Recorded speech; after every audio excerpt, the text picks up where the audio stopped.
రాష్ట్రంలో బతుకమ్మ సంబరాలు ఉత్సాహంగా సాగుతున్నాయి. తీరొక్క పూలతో పేర్చిన బతుకమ్మలతో వేడుకలు అంబరాన్నంటుతున్నాయి. అందంగా పేర్చిన బతుకమ్మల చుట్టూ తిరుగుతూ మహిళలు, చిన్నారులు ఆడిపాడుతున్నారు. తెలంగాణ సంస్కృతి అయిన బతుకమ్మ వేడుకలు ఘనంగా సాగుతున్నాయి. హైదరాబాద్ గాంధీ భవన్లో గల్ఫ్ కార్మిక సంక్షేమ సంఘం ఆధ్వర్యంలో బతుకమ్మ సంబరాలు నిర్వహించారు. వేడుకల్లో పీసీసీ అధ్యక్షుడు మహేష్ కుమార్ గౌడ్, మంత్రి పొన్నం ప్రభాకర్, మేయర్ గద్వాల విజయలక్ష్మి తదితరులు పాల్గొన్నారు.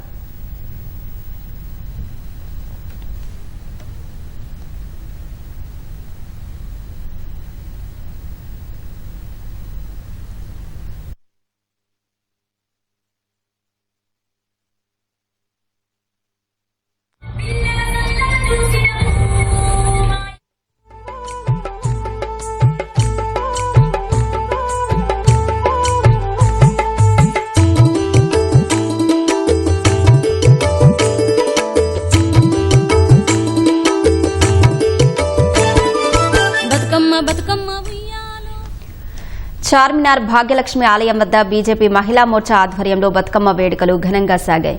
బీజేపీ రాష్ట్ర అధ్యక్షుడు రామచంద్రరావు, సినీ నటి ఖుష్బూ హాజరై బతుకమ్మ పాటలకు అనుగుణంగా కాలు కదిపారు.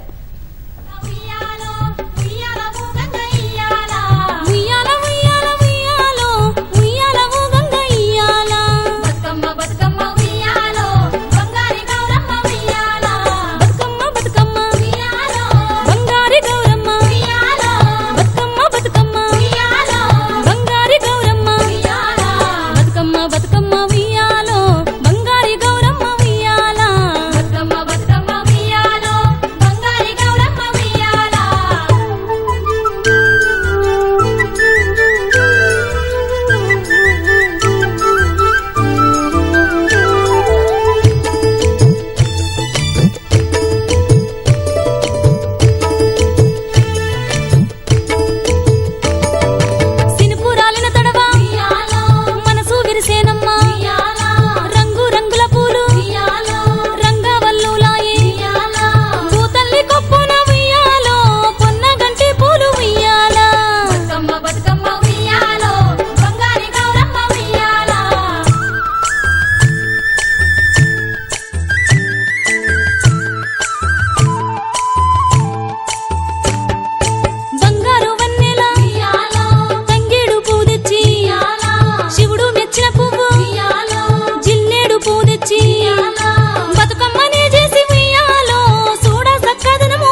తెలంగాణతో పాటు దేశంలోని వివిధ ప్రాంతాల్లోనూ బతుకమ్మ సంబరాలు ఉత్సాహంగా సాగుతున్నాయి. బెంగళూరులో కర్ణాటక తెలంగాణ సాంస్కృతిక సంఘం ఆధ్వర్యంలో తెలంగాణ వాసులు బతుకమ్మను అట్టహాసంగా జరుపుకున్నారు. వేడుకల్లో భాగంగా వివిధ రకాల పూలతో బతుకమ్మను పేర్చి దాదాపు 1500 మంది ఆటపాటలతో బతుకమ్మను ఆరాధించారు. ఆ కార్యక్రమానికి మహిళలు, చిన్నారులు పెద్ద సంఖ్యలో తరలివచ్చారు. బతుకమ్మల చుట్టూ చేరిన ఎంతో ఉత్సాహంగా ఆడిపాడారు. చల్లంగా చూడాలంటూ వేడుకున్నారు.